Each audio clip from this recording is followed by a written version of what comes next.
Boa noite a todos, boa noite, Rodrigo, boa noite, Emanuela, boa noite, João. João, com muita satisfação que a gente recebe você aqui na quarta reunião do nosso grupo. É um grupo aí liderado pelo Becker, teve uma iniciativa muito legal, tem recebido muitos elogios e tem sido muito produtivo. Uma ideia também da Emanuela, que é a nossa aluna lá no IDP, que a gente tem recebido um apoio muito legal do IDP. E o grupo tem funcionado muito bem, e agradeço de antemão você por ter tirado um pouco do seu tempo aí. Sei que você é bastante ocupado e tem muitas tarefas, tanto nos seus estudos quanto no seu trabalho, né? E fico muito feliz de você ter aceitado esse convite e estar aqui com a gente para falar de um caso tão importante, né?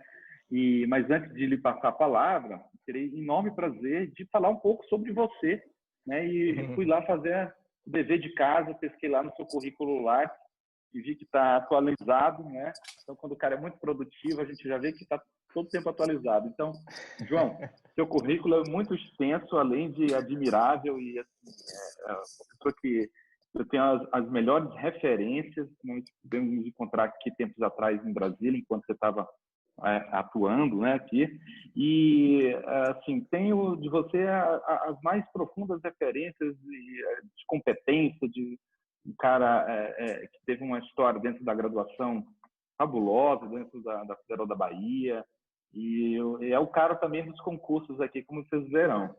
Então, o João foi graduado pela Universidade Federal da Bahia, uma graduação ali em 2009, teve um período de sanduíche na Universidade de Santiago de Compostela, na Espanha. Fez especialização em Direito do Estado em 2009, mestre em Direito Público pela Federal da Bahia em 2013, mestre em Direito Constitucional pela Universidade de Sevilla em 2018, doutor em Direito pela Universidade Federal da Bahia em 2019 e com pós-doutoramento, né, atual, né, João? Pela Universidade de Coimbra, né? Atual. Professor em diversos cursos de pós-graduação em Direito e preparatórios para carreiras jurídicas, né? Membro suplente do Conselho Consultivo sobre Internet e Eleições do Tribunal Superior Eleitoral, foi defensor público de 2010 a 2014, também fez concurso para juiz, né, João? Também para juiz no Estado, membro do Ministério Público, procurador da República, com atuação auxiliar junto à Procuradoria-Geral da República. E João foi aprovado nesse, que é um dos concursos mais difíceis do nosso país, em primeiro lugar, né? Então, João, muita satisfação ter você aqui, com um currículo desse invejável, além de ser um profissional muito gabaritado, é um acadêmico com grande preocupação nas discussões, autor de livros importantes aí. Então, João, você tem aí, fica a liberdade de explicar o caso. Geralmente a gente está ali 25 a 30 minutos. Seja bem-vindo, né? Fique super à vontade para expor da forma como você achar melhor esse caso que é tão importante. A gente já vem de um caso anterior, que foi o... lembra para mim, pessoal? O Dred Scott? Dred Scott. Então, a gente já discutiu Dred Scott, depois vamos discutir Brown. Então, com você, a gente passa a palavra para você falar um pouco sobre o Plessy Ferguson. Obrigado, João. Bom, Alonso, muito obrigado pela apresentação. Fico muito honrado, muito lisonjeado. Sei que você e o Rodrigo são duas referências. É engraçado que não só nesses tempos de pandemia, mas nesses últimos anos a gente tem feito muitos contatos pela internet, pelo Twitter, pelas redes sociais, e tem sido muito enriquecedor. Recentemente, o que falou no caso no Dred Scott foi o Samuel Fonteles, né, que trabalha comigo. Ele está como auxiliar também na PGR, e é um cara genial, absolutamente genial, e conheci também pelo Twitter, e certamente fez uma apresentação brilhante aqui. Eu estou até curioso para assistir o vídeo da reunião anterior. Então, assim, eu agradeço muito o convite, digo a vocês de coração que fico muito honrado, espero que consiga agradar vocês com essa conversa, uma conversa que eu vou tentar fazer de forma bastante descontraída, unindo alguns pontos da ciência política também, que eu acho que é um tema que precisa ser revisitado como um plano de fundo dessa decisão, uma análise um pouco histórica e política também. Eu peço desculpas, eu não sou muito formal, eu estou aqui de paletó porque eu cheguei do trabalho agora. E aí eu estou no meio de umas operações aí de competência originária do Supremo e a coisa está um pouco conturbada. Mas é isso, gente. Muito obrigado. Eu vou começar. A gente vai falar sobre o caso o Plessy versus Ferguson. Mas antes, já foi apresentado, já agradeci a vocês antes. Eu queria fazer uma breve contextualização, né? Esse caso, o caso Plessy, ele faz parte de uma tríade de casos raciais lamentáveis. Um deles costuma ser esquecido. Geralmente se fala do caso Dred Scott versus Sandford como se fosse como o grande caso, e é realmente a grande referência de uma decisão negativa, de algo extremamente negativo na história dos Estados Unidos, de 1857. Entre ele e o Plessy, a gente tem um Civil Rights Case de 83, que algumas pessoas às vezes até esquecem, porque que foi uma discussão sobre a possibilidade também da Constituição norte-americana, da Constituição dos Estados Unidos, influenciar os estados nessa temática racial. Depois do Civil Rights Case, vem o Plessy para finalizar só depois no Brown versus Board of Education, lá em 1954. Então, acredito que vocês tenham aí uma agenda já para falar do Brown depois, né? Que é um caso que não só tem uma temática racial muito interessante, mas uma temática processual, que ele é tido como uma referência dos chamados processos estruturais ou das medidas estruturais. O caso Plessy, ele tem como parâmetro, o pano de fundo, digamos assim, a grande discussão dele, se a gente for pensar em termos de controle de condicionalidade, ele tem como parâmetro de controle a 14ª emenda. A 13ª também é citada no julgamento, principalmente em primeira instância, mas a análise que a Suprema Corte norte-americana fez do caso foi com base na 14ª emenda, que basicamente ela universalizou a cidadania dos Estados Unidos. Ela diz, olha, todas as pessoas nascidas ou naturalizadas são cidadãos dos Estados Unidos. Então, assim, dá uma universalizada na cidadania, porque as constituições estaduais eram muito heterogêneas. Se a gente pegar a Constituição da Califórnia, ela atribuía a cidadania aos white male citizens, né? Só os cidadãos homens e brancos, o que gerou na Califórnia uma situação bastante esdrúxula, também daria para conversar, que é o fato de que a Califórnia já foi autônoma, já foi espanhola, e a Espanha havia reconhecido a cidadania indígena. Então, indígenas eram cidadãos espanhóis, de repente a Califórnia vira americana, e aí os indígenas passam a ser americanos ou não. Aí a Constituição fala, não, só os brancos e homens. Então, essa questão sobre quem é o sujeito de direito é muito peculiar na historiografia norte-americana, nas constituições dos estados, sobretudo. Eu gosto sempre de falar, antes de falar dessas questões raciais, eu tive a oportunidade de estudar um pouco elas no mestrado na Universidade de Sevilha. Eu gosto muito de recomendar esse livro aqui.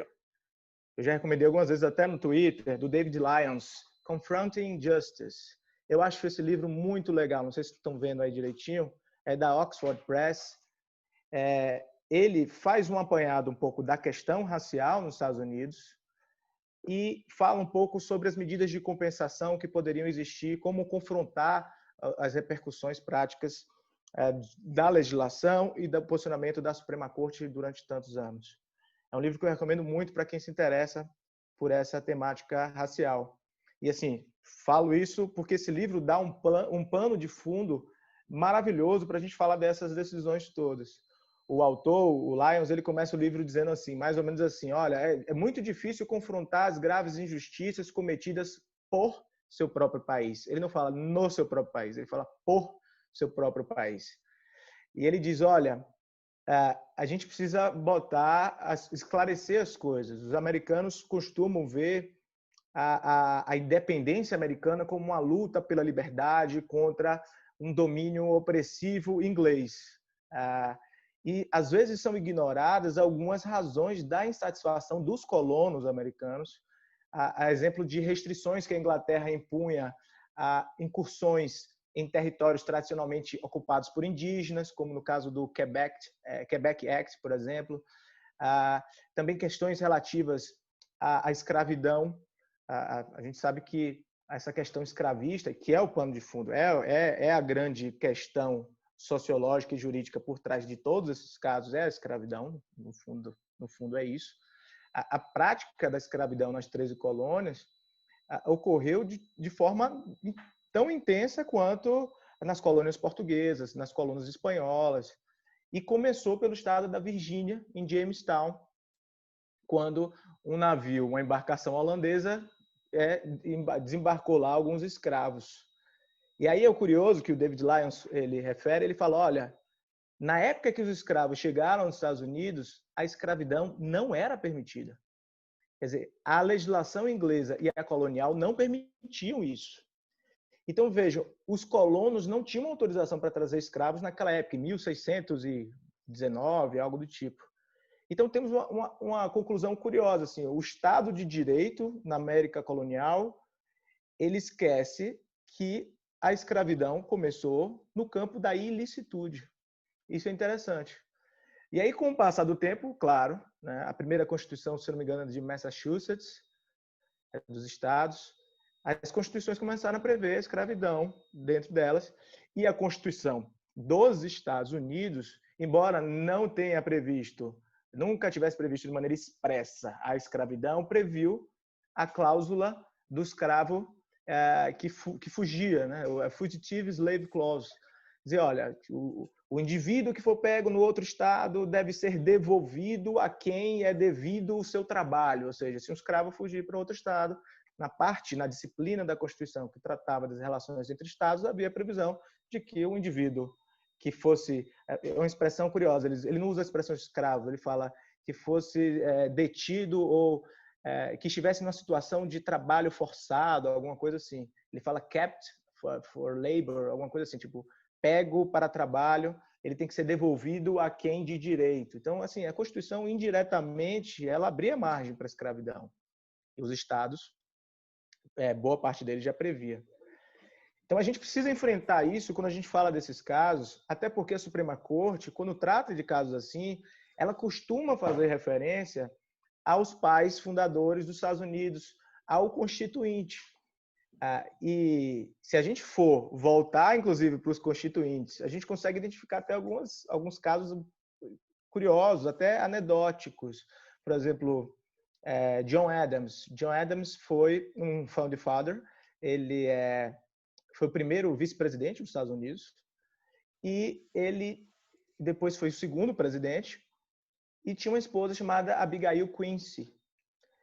E, bom, John Adams foi um grande advogado, foi um mentor da Constituição de Massachusetts, né? A primeira que previa a separação de poderes na América. E ele guardava correspondência com a esposa dele, Abigail, e ela dizia para ele, olha, essas cartas podem ser consultadas na internet, é interessante, eu tenho um link para passar se quiserem. E ela fala, olha, John, você precisa atentar para a cidadania das mulheres, você está escrevendo as constituições, você está participando da redação dos textos dos constitucionais, e você precisa prever cidadania para as mulheres. E tem uma carta que ele responde para ela assim, ele fala, olha, não bastassem os índios e negros insolentes, nós temos agora que dar atenção a uma nova tribo que eu nunca tinha ouvido falar que fosse tão interessada assim. A sua carta foi a primeira que trouxe uma nova tribo mais numerosa e mais poderosa do que todo o resto, que é a tribo feminina. Então, ele chama de risível essa pretensão dela de querer reconhecer a cidadania para as mulheres. E aí, veja, John Adams, em 1780, na Constituição de Massachusetts, ele escreveu, literalmente escreveu, que todos os homens nascem livres e iguais. Quando se diz homens, naquela época, se dizia realmente homem, homem mesmo, não mulher. Não é todo ser humano, é todo homem. Essa é a ideia que queria passar. Mas os escravos, também havia escravos homens. E aí, ficava difícil, hoje em dia, aliás, fica difícil a gente pensar, poxa, como é que a cidadania não era universal se a redação parece tão universal? Antes da Constituição de Massachusetts, a gente teve a Declaração do Bom Povo da Virgínia, de 1776. Ela foi anterior à Constituição dos Estados Unidos, e anterior à Declaração dos Direitos do Homem, do Cidadão. E a Declaração do Povo da Virgínia também previa, olha, todos os homens nascem livres e iguais. Então, veja, como é que a gente concilia isso? Como é que a gente consegue dizer, pô, se todo mundo é igual, por que tem escravo? E por que, uma coisa também curiosa, que às vezes as pessoas se perguntam, olha, por que os liberais defendiam a escravidão e os republicanos eram contra a escravidão? Se a gente muitas vezes faz uma referência do republicano como mais apegado a uma veia conservadora. Houve um giro aí de posição entre republicanos e democratas e liberais na década de 60, na verdade na década de 50, nos Estados Unidos, que foi o marco do caso Brown versus Board. Isso é bem interessante. Assim. Então, é interessante olhar pelo lado da ciência política também. Acho que a gente não tem tempo para falar sobre isso, mas é interessante ver o que Hobbes, o que os contratualistas diziam, o que Locke dizia, porque Locke e Hobbes eram liberais. O que eles falaram sobre escravidão? Né? Porque Locke escreveu no segundo Tratado de Governo Civil, fez um tratado contra o absolutismo e defendia que o ser humano era proprietário do seu próprio corpo e que a Bíblia dava Deus na Bíblia passava as coisas para todos os homens e não para um monarca. Mas por que todos os homens? Por que não os escravos? Por que os negros não? Por que ter escravos?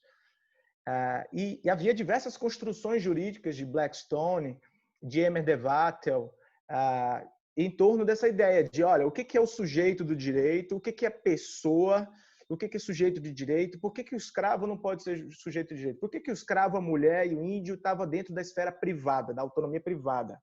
Eles faziam parte do âmbito doméstico dos lords e masters. Né? Então, existia uma espécie de uma ordem doméstica aí que prevalecia no campo privado. E, curiosamente, essa referência remonta até Aristóteles. A oikonomia, que é a palavra que dá origem à economia, significa administração da casa. Então, tem uma origem doméstica. E aí eu recomendo mais outro livro que eu acho interessante, Sujeitos de Direito entre Estado, Gênero e Cultura, do historiador Bartolomé Claveiro, um grande historiador do direito, cara. É um monstro. Tem um livro chamado A Ordem dos Poderes, que fala sobre a origem da separação dos poderes também, que é fabulosa. Então, assim, vou entrar no caso agora, peço desculpa se eu demorei muito nessa introdução, mas eu queria dizer justamente isso. Olha, como existe um pano de fundo aí, um arcabouço teórico de resistência nesse momento ao reconhecimento da cidadania aos negros, às mulheres e aos indígenas. Se vocês quiserem fazer depois uma rodada de casos envolvendo indígenas, a gente podia pegar o Cherokee Cases. É uma coisa assim, inacreditável. Os indígenas faziam tratados internacionais com as 13 colônias, com a Geórgia, por exemplo. E aí o tratado não era respeitado, os indígenas conseguiam ir para a Suprema Corte. A Suprema Corte falava, peraí, vocês não são um povo vocês não têm legitimidade porque vocês são um povo sob tutela. Então veja que o índio perdeu sua condição em um determinado momento. Ele já foi sujeito de direito para celebrar tratados internacionais, depois ele perde essa condição. Então existe um regresso aí em um determinado momento na história da cidadania americana. Vamos agora falar um pouco mais sobre o caso. Os antecedentes imediatos do Plessy versus Ferguson primeiro o Dred Scott, né, versus Sanford de 857, que vocês viram já com Samuel, que é um caso que também toca o direito processual. É interessante porque se não me falha a memória, o Dred Scott não foi reconhecida a legitimidade a ele, né? Então o processo desde aquela época já era visto como uma forma de vedar o acesso à justiça, era uma linha processual. Teve o Civil Rights Case, em 83, e depois o Plessy versus Ferguson, em 1896. Ele é mais um episódio lamentável na história racial, e esse caso, ele tem um destaque porque, qual a diferença dele para o Dred Scott? O Dred Scott, a gente viu que dizia respeito àquela doutrina do once free, always free, né? De que se você for livre em um estado, passou para um outro estado que admite escravidão, você deveria já ser livre. Aqui no Plessy, a gente tem uma outra doutrina, que é a doutrina dos separados, mas iguais. O que acontece? Nessa época que a gente está falando, em 1896, a gente já tinha a 13ª emenda, aboliu a escravidão. Então, a gente já tinha isso.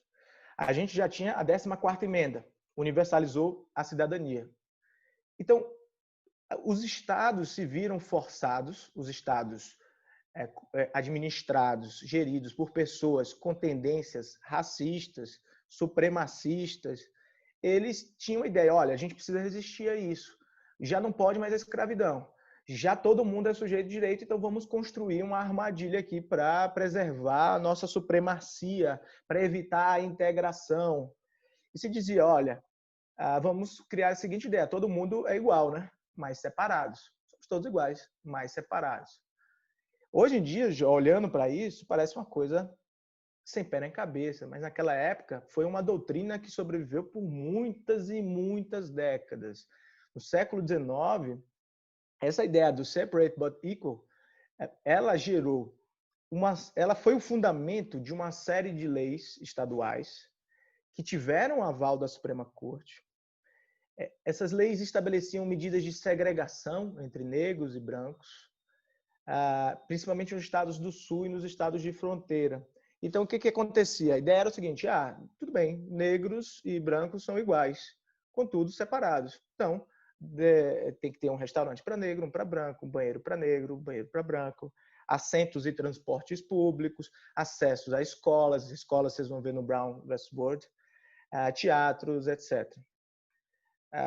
Claro que na prática, e esse livro do David Lyons, ele aborda isso, é uma coisa curiosa, na prática, o tratamento dispensado aos negros era bem pior. Então, se existia um vagão para brancos, era o bom vagão. Além de ser separado, além de ser segregado, o melhor sempre ficava com os brancos. Então, além dessa clara discriminação, ainda havia um clima de subjugar os afrodescendentes. Essa doutrina gerou, vocês talvez já tenham falado sobre isso em alguma reunião do grupo, as chamadas Jim Crow Laws, né? As leis Jim Crow. Até hoje é utilizado como essa expressão Jim Crow como uma referência também absolutamente negativa da história americana, em alusão a um personagem humorista, o Thomas Rice. Thomas Rice era um humorista que se pintava de negro e ficava fazendo palhaçada, como se o negro fosse uma raça inferior, ou fosse uma pessoa menos desenvolvida ou algo do tipo. É uma coisa que, visto hoje, choca e choca muito. Então, esse personagem, Thomas Rice, fez, esse humorista, Thomas Rice, ele criou esse personagem, o Jim Crow, e aí essas leis estaduais ficaram conhecidas como leis do Jim Crow. Então, havia essa discussão, essas leis são permitidas ou não. E aí a gente adentra mesmo o caso Plessy versus Ferguson, que tem espaço nesse ambiente histórico. Entendendo a data? Não. Oi? Sua declaração está na base de dados da Receita Federal. Acho que tem alguém falando aqui no vídeo, né?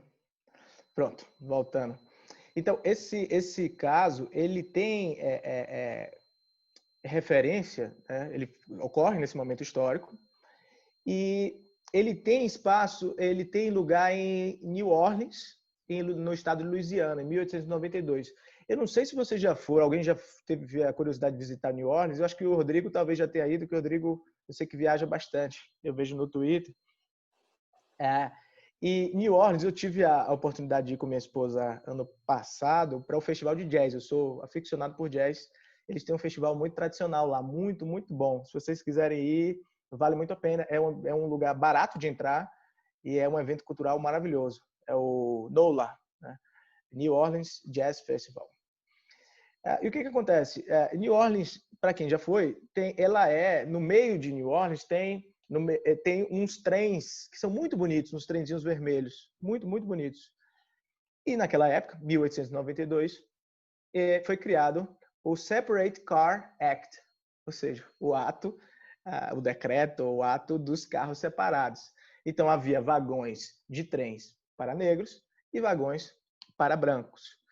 Aí o que acontece? O que aconteceu diante dessa situação? O que pouca gente sabe, e eu descobri isso não faz nem muito tempo, é que esse caso, Plessy versus Ferguson, foi um caso ensaiado, foi um grande laboratório. Porque quando foi criada essa lei dos vagões separados, um grupo de negros e mestiços criou uma associação, digamos assim, chamada Comitê de Cidadãos. E eles se dedicavam à luta contra essas leis de segregação. Aí eles chegaram para uma pessoa chamada Homer Plessy e falaram: pô, você não quer participar dessa luta? E Plessy falou: como assim? Olha, Plessy, gente, ele era mestiço. Só que ele era mestiço e Plessy era mais claro do que eu. Assim, eu não sou claro, eu sou evidentemente uma pessoa mestiça. Plessy era muito mais claro do que eu. A Suprema Corte norte-americana chegou a dizer que Plessy tinha 1/8 de sangue negro, né, no julgamento desse caso. Então, se vocês colocarem no Google agora, Homer Plessy, vocês vão ver uma foto dele. Você fala, pô, mas esse cara não parece exatamente ser uma pessoa negra. Pelo menos, é difícil dizer, né? Se é uma pessoa negra ou não, até porque isso varia de país para país, né? Mas, assim, aos nossos olhos, no Brasil, por exemplo, ele seria considerado uma pessoa branca. Mas mesmo assim, mesmo tendo 1/8, ele não poderia entrar por conta dessa ancestralidade negra. Ele não poderia usar os carros para os white only, só os colored cars, né?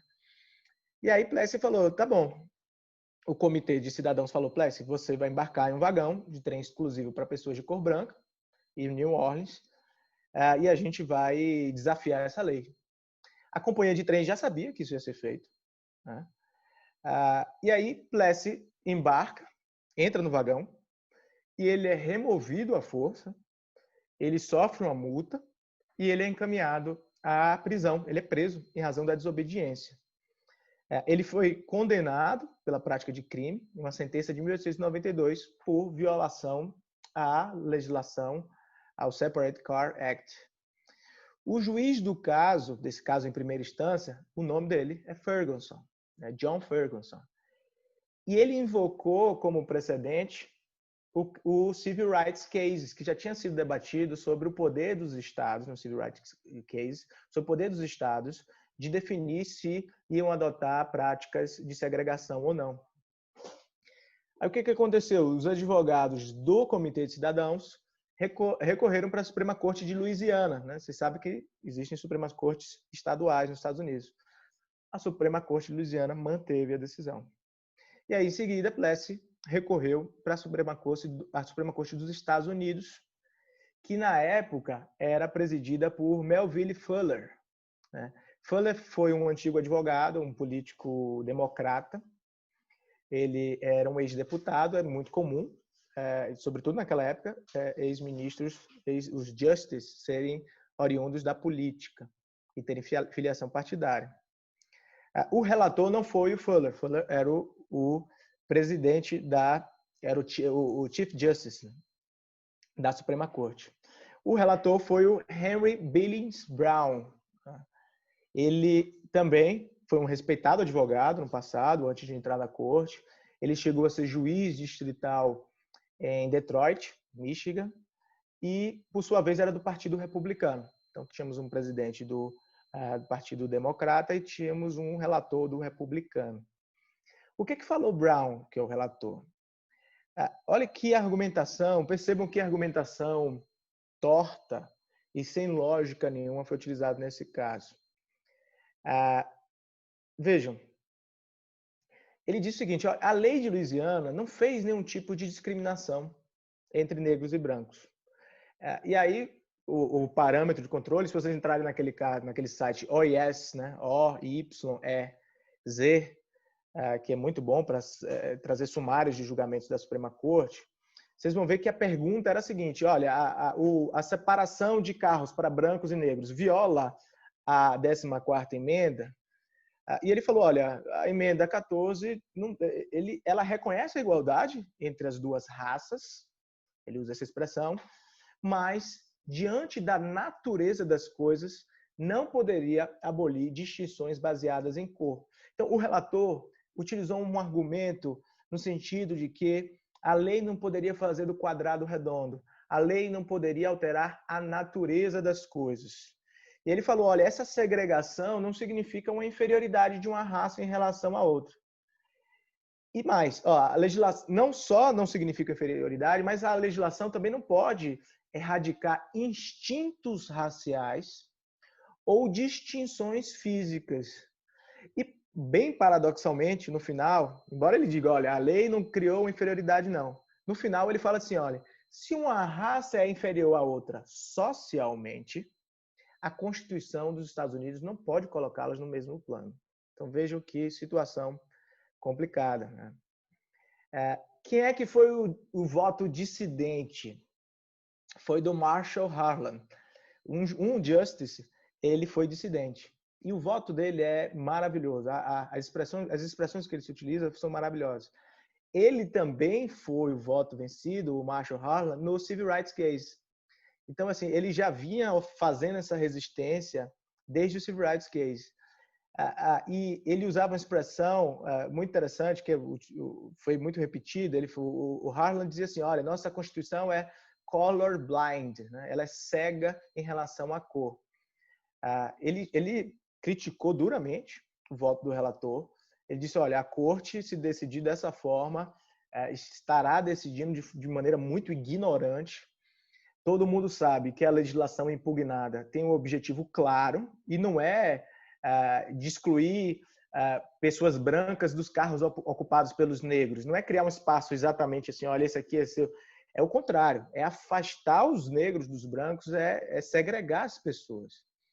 E o Marshall, que foi o voto dissidente, no voto dele tem uma sutileza muito interessante também. Ele diz o seguinte, olha, a legislação de Louisiana permitia que babás negras ingressassem em carros destinados a brancos. Então, os negros não podiam ingressar em carros de brancos, mas as babás negras poderiam. Unicamente para cuidar dos filhos dos brancos. Isso demonstrava que a pessoa negra só podia ingressar no carro para branco se fosse subordinada. Então, veja, havia, portanto, uma questão aí de natureza claramente discriminatória. E aí ele finaliza, ele fala, olha, do ponto de vista constitucional, não existe raça, não existe classe superior de cidadãos. E ele finaliza com uma grande verdade. Ele diz, olha, a história vai revelar que esse julgamento é tão pernicioso quanto o caso do Dred Scott. Ele diz isso, olha, isso aqui é um marco. Tem um justice que foi o Brewer, ele não participou. Se vocês forem ver no OES, vocês vão ver que 2 seriam os votos dissidentes, o do Marshall Harlan e do David Brewer. Mas o Brewer, ele não é que ele votou contrariamente, na verdade ele não participou do julgamento, porque ele teve que viajar em razão do falecimento da filha dele. Então ele teve que viajar às pressas. Gente, em razão desse precedente, para a gente ter uma ideia, a gente está falando do final dos anos 80, do final de 1800, na verdade, você está falando de 1892. Se a gente for parar para pensar, esse julgamento, ele manteve essa doutrina dos separados mais iguais por mais de meio século. Esse julgamento, apesar de um voto dissidente extremamente forte, ele conservou essa doutrina de separação, de segregação racial, conservou as Jim Crow Laws por mais de meio século. E somente depois, já em 1954, já perto do momento atual agora, né, 1954 talvez tenha sido a data de nascimento de alguns de nossos pais, alguns até antes. Ou seja, na segunda metade do século XX já, é que veio o caso Brown versus Board of Education, que colocou um fim nisso. Claro, não vou me aprofundar no caso Brown versus Board, porque vocês vão ter uma reunião sobre esse tema ainda. Mas vejam como o caso Plessy versus Ferguson é um caso muito lamentável, é um caso muito triste na história dos Estados Unidos, o que não significa, porém, e eu quero finalizar com isso, que essa seja uma exclusividade dos Estados Unidos, né? Existe uma pesquisa aqui, até eu ainda não tive acesso, eu tenho muita curiosidade de ter acesso a essa pesquisa, de um aluno do mestrado da Universidade Federal da Bahia, em que ele elenca casos de judicialização de questões feitas por escravos no Brasil. Então, nós tivemos casos lamentáveis também no nosso país e outros casos, muitos países também tiveram. E, às vezes, não encontramos precedentes dessa natureza em alguns países, muitas vezes porque lá nem existia, nem se imaginava o acesso à justiça dessas pessoas.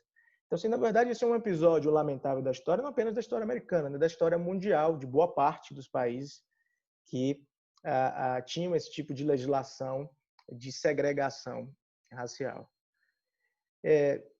Bom, essa é a síntese do caso. Eu acho que isso era de maneira bastante resumida, assim, o que eu queria dizer para falar para vocês, o que eu tinha para conversar com vocês. Eu espero que vocês tenham gostado, né? E, mais uma vez, agradeço muito o convite, admiro muito o trabalho de vocês, Alonso, Rodrigo, vocês estão fazendo um trabalho belíssimo nesse grupo de pesquisa, algo sem precedentes, é importante estudar muito a Suprema Corte dos Estados Unidos, é a Corte Constitucional, na minha opinião, de maior referência do mundo, a mais importante. Grandes casos passaram por ela, é uma corte extremamente responsável. Veja que é uma corte que, apesar desses precedentes, a gente precisa dizer isso, uma corte que hoje é uma referência de autocontenção, inclusive. Você vê que os julgamentos lá não são televisionados. E a Suprema Corte já solucionou boa parte de problemas contemporâneos brasileiros. Eu, há pouco tempo, quando a Procuradora-Geral da República era a Raquel Dodge, eu estava pesquisando sobre um tema da interceptação, da gravação de uma conversa entre interlocutores. Uma pessoa que grava uma conversa que está tendo com outra pessoa, se isso poderia ser admitido como prova lícita. E aí fui pesquisar nos precedentes da Suprema Corte dos Estados Unidos e vi que eles já haviam resolvido esse problema na década de 60. Então, é uma corte bastante sólida e daí porque eu acho que o projeto de vocês é um projeto extremamente inovador, extremamente importante. Parabéns e muito obrigado. Bom, João, eu vou tomar a palavra aqui, porque já que o Alonso falou, vou falar rapidinho. Você falou algumas coisas, antes da gente falar do caso, quero agradecer, em primeiro lugar, a sua disposição de vir aqui. Nós não nos conhecemos pessoalmente, mas a gente acabou se conhecendo, como você falou, no mundo virtual do Twitter, e você faz amizades virtuais, Twitter. O Samuel mesmo foi um amigo que eu fiz pelo Twitter, mas a gente acabou estendendo essa amizade e ficou mais próximo. Mas as pessoas que te conhecem, que são teus amigos, que são amigos meus também, sempre fizeram uma excelente referência sua, e obviamente a gente viu agora na sua exposição a clareza com que você mostrou esse caso. A gente tem um amigo em comum que você deve saber, que é o Zé Ricardo, né, que é procurador da República. Zé Ricardo, esse é meu amigo há muitos anos, muito antes do Twitter e tal. E aí algumas pessoas até brincam, me perguntam por que eu, entre aspas, pego pesado com o Zé Ricardo no Twitter. E eu falo para as pessoas porque eu tenho liberdade, sou amigo dele há 10 anos, então a gente brinca no Twitter um com o outro, aí no privado a gente vai conversar, aí um dia ele fala assim, pô, hoje tu bateu em mim, aí ele fala, hoje tu bateu, não sei o quê. Então, só para explicar que ele é um grande amigo e sempre falou muito bem de você. Então, obrigado, viu, pela sua presença, por você estar aqui com a gente, podendo explicar de modo tão brilhante, tão claro, esse caso que foi uma das manchas da Suprema Corte americana. Algumas vezes dizem que Dred Scott foi pior, e é difícil você valorar coisas ruins, né? O que foi pior. Os dois são muito ruins, os dois são péssimos, e tanto que o próprio voto divergente do juiz Harlan, ele fala, né, que vai ser um dos piores precedentes da história do Supremo, junto de Dred Scott. A gente sabe também é triste, né? Mas aí já é mais para frente. Bom, e como a gente sempre faz, João, a gente sempre abre o espaço aqui para todo mundo debater, e aí vão vir algumas perguntas, alguns debates, algumas coisas, então fique à vontade para responder da forma como você quiser, tá? Essas perguntas. Eu vou pedir para todo mundo para a gente fazer igual nas outras reuniões, pessoal, para que façam as inscrições aqui no bate-papo, e enquanto isso eu vou falar aqui, o desembargador Leonardo falou uma coisa interessante, olha só, no bate-papo. Ele escreveu aqui que, em pesquisa no site do Supremo, 16 casos do STF apontam Plessy versus Ferguson como referência. Então, só Plessy versus Ferguson. A gente imagina tantos outros que são emblemáticos em outras áreas, né? Nixon versus USA, enfim, outros aí que a gente, próprio Roe versus Wade, imagino tenha tido algum tipo de trabalho no caso do aborto. E uma outra observação aqui, antes da gente passar a palavra, antes de eu falar para o Alonso, passar para o Alonso, o José Henrique, que ele falou que o Justice Brewer, o que não votou, né, que você falou que não votou no caso porque estava viajando, ele foi um dos primeiros juízes a assegurar o direito de voto aos afro-americanos e ajudou a estabelecer a primeira escola para negros do estado do Kansas. Brown versus Board of Education é do Kansas, né? É um precedente do próprio Kansas. Então, são coisas, essas questões interessantes. Isso é legal do nosso grupo, viu, João? É isso. Toda reunião, a gente sempre incentiva os participantes a trazerem esses aspectos diferentes dos casos que muitas vezes a gente não tem conhecimento, nem eu, nem o Alonso, né? Porque também é impossível conhecer tudo. E além daquilo que vocês, palestrantes, trazem, os nossos participantes, nossos pesquisadores aqui trazem também para somar. Então, só antes de passar, Alonso, eu quero só fazer uma correção. Você falou que o grupo era liderado por mim. Você está errado, Alonso. O grupo é liderado por mim e por você. Você não pode tirar a sua responsabilidade pela liderança. Então, fora isso, Alonso, fica aí com a palavra. A gente já tem aqui um inscrito aqui e logo depois do Alonso a gente passa aí para o Bruno. Tudo bom, gente? Tudo bom? Estão me escutando? Deixa eu só... Bruno, rapidinho. Bruno, só um minutinho, deixa eu só usar a palavra para você. Tá bom. Tá bom? Ô, João, obrigado pela exposição belíssima, super didática, assim, com informações extremamente importantes e necessárias para a boa compreensão do caso. Acho que você contextualizou super bem e trouxe questões, inclusive, que eu desconhecia e que o propósito desse grupo realmente é nos fornecer informações além dos textos que a gente estuda aí para os encontros, e acho que você foi brilhante, uma exposição brilhante, bem organizada e com aspectos contextualizando bem todo o caso e demonstrando, de fato, o que também é um objetivo do grupo, os fundamentos da decisão.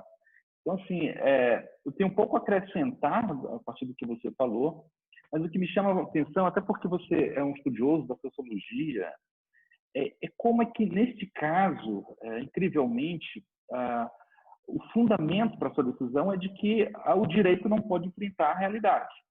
Ou seja, a realidade se impõe, né, mesmo com uma vontade supostamente declarada de constituintes ou mesmo de legisladores. Ou seja, a base é que assim, o direito ele não tem como, sobretudo, a Constituição não tem como desfazer preconceitos, a Constituição não tem como desfazer a realidade, não tem como desfazer o imaginário popular a propósito da distinção racial ali que impera naquele momento.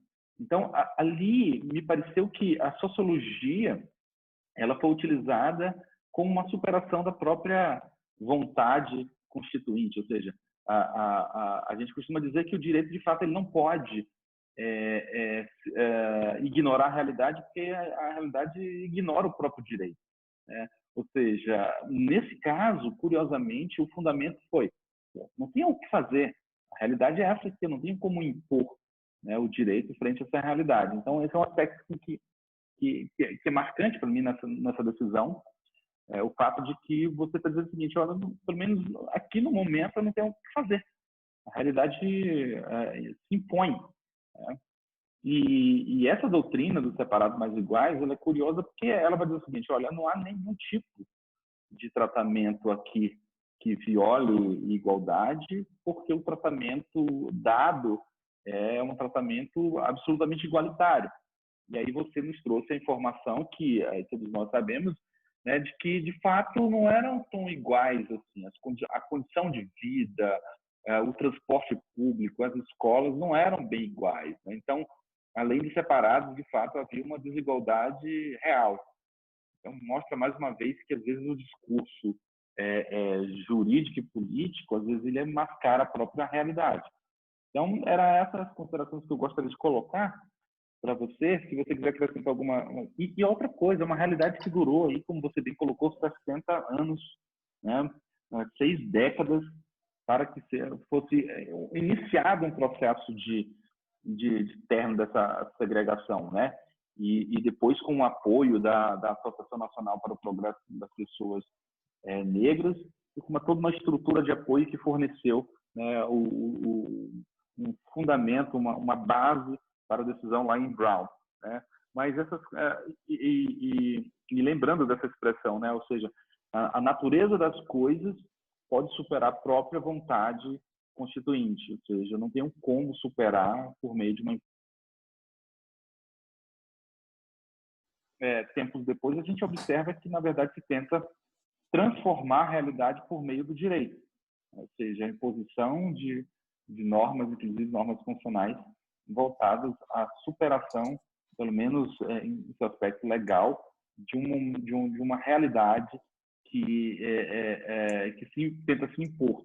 Então, por exemplo, se a gente for ver no que diz respeito ainda contra minorias, que pouco tempo atrás no Brasil havia um preconceito muito grande contra a união de pessoas do mesmo sexo. E hoje, depois de uma decisão do Supremo Tribunal Federal, uma decisão, inclusive, anterior à própria decisão da Suprema Corte, a gente já vê isso diminuindo. Ou seja, a imposição de um comportamento, às vezes, pode transformar a realidade, inclusive, de forma muito mais rápida. Se ali a segregação permaneceu ainda por 60 anos, hoje, talvez, o papel de uma Suprema Corte, sabemos muito bem que a Suprema Corte não tinha um papel tão fundamental quanto tem hoje na sociedade americana, mas hoje a imposição do direito ela é capaz de transformar a realidade, ou então de usar uma expressão lá do ministro Barroso, de empurrar um pouco a história, né?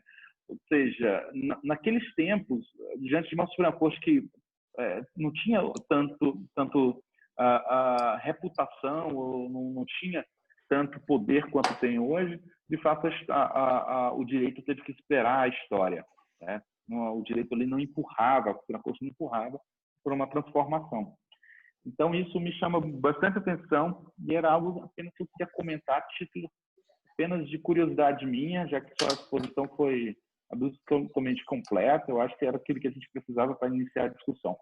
Mais uma vez, João, muito obrigado pela exposição e pelo tempo que você tirou aqui para vir discutir com a gente. Alonso, só para complementar o que você falou, desculpa, Bruno, isso que você falou acho que é muito interessante, porque essa ideia da Suprema Corte de que não se pode alterar a realidade parte de um pressuposto de que existem coisas que devem ser consideradas absolutamente naturais e imutáveis, seja na forma de pensar, seja algumas dificuldades mesmo de concretizar. Então, por exemplo, a gente tem que também lembrar que as escolas eram segregadas, os veículos eram segregados, os restaurantes, havia segregação em tudo. Então, a Suprema Corte também tinha um grande receio de intervir na forma de administração das cidades e dos estados. Às vezes, a ideia da Suprema Corte é, olha, eu não sei nem como é que eu vou fazer isso, porque precisa de uma coisa tão desestruturante, reorganizadora das estruturas sociais, que seria muito forte eu decidir isso. E essa reorganização existe, essa forma de discriminação existe, porque isso é considerado uma coisa natural. E veja que nos primeiros casos de decisões da Suprema Corte de dessegregação, o Bob Kennedy teve que pedir um auxílio do Exército para conseguir fazer com que os estudantes entrassem na escola. Então, mesmo com a decisão da Suprema Corte, foi tão fácil assim. Só fazer uma observação. Pode falar, Alonso. Só complementar rapidinho. E, de fato, é verdade o que você está falando, e isso faz lembrar que a gente vai discutir ainda o caso lá no Brown, quando a Corte decide que aquela dessegregação deveria ser tomada a toda a velocidade possível deliberada, né? Ou seja, a implementação da decisão, ela era uma realidade, a dificuldade de implementação era uma realidade reconhecida ali 60 anos depois, né? De como aquela cultura, aquela segregação estava enraizada nas estruturas sociais do país. Era isso, já. Bom, vou passar aqui a palavra para o pessoal, mas antes deixa eu fazer umas pequenas observações. A primeira, em relação ao que o João e até o que o Alonso está falando, é que Plessy versus Ferguson nunca foi expressamente reformada. Não sei se vocês sabem disso, mas a Suprema Corte dos Estados Unidos ela tem por costume, quando ela julga um caso de modo distinto, ela coloca no final dos seus julgamentos o nome do caso, exemplo, né? Plessy versus Ferguson is overruled, ou seja, está superado, né? Nunca houve isso em Plessy versus Ferguson. Aí as pessoas falam, mas Brown versus Board of Education fez isso. Fez de fato, não de direito. Não há no voto em Brown qualquer menção à superação expressa de Plessy. Então é interessante esse ponto, depois aí a gente até pode aprofundar isso com o Wallace na próxima reunião da semana que vem, né? Mas não consta isso. O segundo ponto é que sim, eu estive em New Orleans, João, e fui na Suprema Corte de Louisiana, e uma coisa interessante, né? A única Suprema Corte dos Estados Unidos que adota o civil law e não o common law, por conta da origem francesa, da colonização francesa. Então, a Louisiana, inclusive, tem um código civil baseado diferente dos outros códigos civis dos estados americanos, ela é baseada no civil law, é o único país, é o único estado dos Estados Unidos que tem essa peculiaridade. E um outro ponto, só para a gente completar e eu passar a palavra aqui para o pessoal que está inscrito aqui, é que o voto dissidente, ele tem uma frase muito interessante, é que ele fala o seguinte: a lei da Louisiana ela foi feita não para os brancos não usarem o transporte de negros, mas sim para os negros não usarem os transportes de brancos. Então, veja, mostra a discriminação nesse ponto. Porque se o branco quisesse ir lá usar o transporte do negro, podia. Mas o negro não podia usar o transporte do branco. Né? Mas são só considerações, como a gente falou. E antes de passar, eu quero falar só o que a Amanda Claudine escreveu, que é bem interessante para a gente não perder o ponto. E eu não tinha a menor ideia disso. Olha o que ela disse aqui. Que o grupo de corvos do filme Dumbo, da Disney, que foi filmado em 1948, se chama Jim Crow. E hoje, no serviço de streaming deles, consta lá que eles colocaram um alerta para falar que esse filme pode ter representações culturais desatualizadas. Muito interessante, nunca tinha, não sabia disso.